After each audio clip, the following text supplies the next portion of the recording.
catastrophic situation in the oil market in the world. I welcome on my channel, theme of release. The catastrophic situation in the oil market in the world. Consider this topic right now. The significance of how broken the energy industry became fully visible on April 20th, while the base rate of US oil futures, which in no case fell below $10 per barrel in its nearly 40-year records, fell below zero and slipped to earlier the unthinkable -$38 per barrel. In just a few months, the coronavirus pandemic destroyed a large demand for gasoline.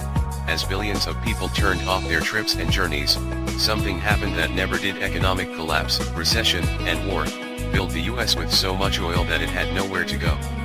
While the unnatural state of terrible oil prices will not happen again, many inside the oil industry say that this is an early harbinger of the start of additional gloomy days for the future, and that times of extraordinary investments will not allow the situation to be corrected within a couple of weeks or, possibly, months.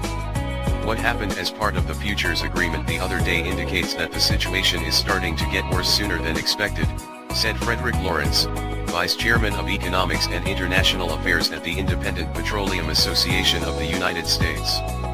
People receive notifications from pipeline companies that say they can no longer receive their oil. Which means that you close the past day properly.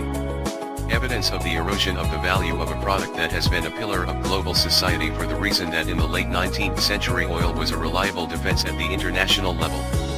In Russia, one of the world's largest oil producers, the industry is considering burning its oil in order to remove it from the market, Reuters reported.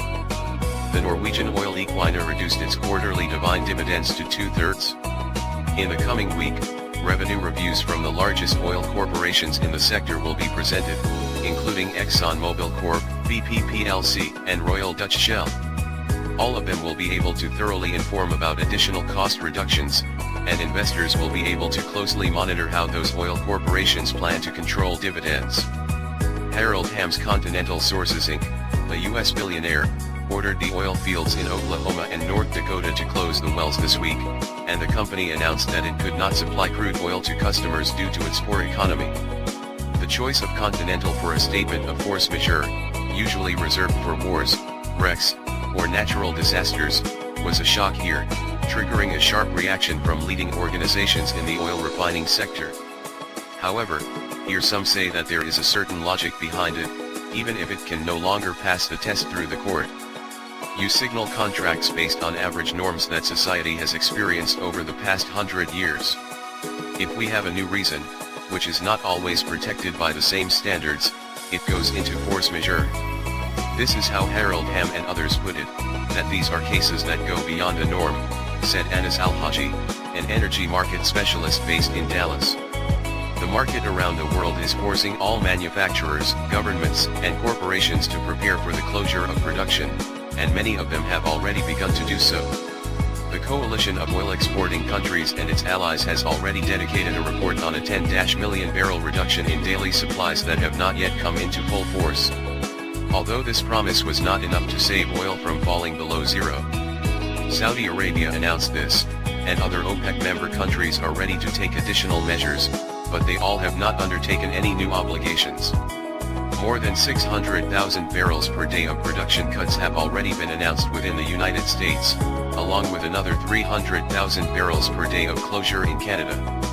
Brazilian state-run Petrobras reduced output by 200,000 barrels per day. Azerbaijan, a member of the organization of countries called OPEC+, is forcing the BP-led organization to reduce production for the first time in history. Large oil companies in these countries were generally excluded from the cost-cutting program imposed by the authorities. According to estimates by the International Energy Agency, in April, oil demand will drop to 29 million barrels per day. The Paris IEA expects consumption to increase further in May, but researchers have suggested that its expectation of a slight drop of 12 million barrels per day on an annualized basis might be too optimistic. Here, in this review article, I express my personal observations and opinions. Register for free on the links, participate in programs and receive dividends. More information on the address itself on the screen.